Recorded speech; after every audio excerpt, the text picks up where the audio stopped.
اور دیکھیں کچھ دن پہلے میں نے منسٹری آف فائنانس کی ایکسپیکٹیشنز آپ کے سامنے رکھی تھی، توقعات، جس میں وہ یہ کہہ رہے تھے کہ 3 سے 3.3% کے درمیان اس سال کی گروتھ ہوگی، جی ڈی پی گروتھ.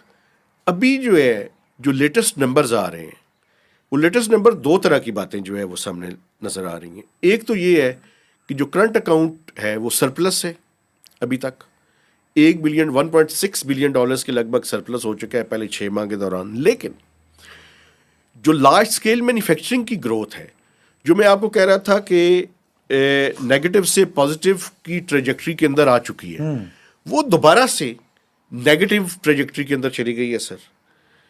تو اس کا مطلب یہ ہے کہ جو اکنامک ایکٹیویٹی ہے وہ پک اپ نہیں کر رہی سر.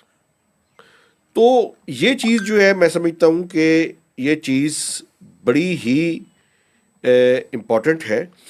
اس میں میں آپ کو تھوڑا سا یہ بتانا چاہتا ہوں کہ دیکھیں جو لارج اسکیل مینوفیکچرنگ ہے وہ کانٹریکٹ ہوئی ہے 3.8% ایئر آن ایئر بیسس پہ اور 1.2% منتھ آن منتھ بیسس پہ نومبر کے دوران.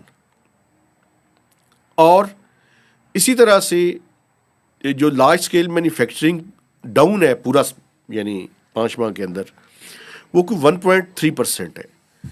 یہ بڑا سگنیفیکنٹ نمبر ہے. اور میں آپ کو بتاؤں انڈسٹری کی گروتھ پھر سے نیگیٹو ٹریجیکٹری کے اندر چلی گئی ہے.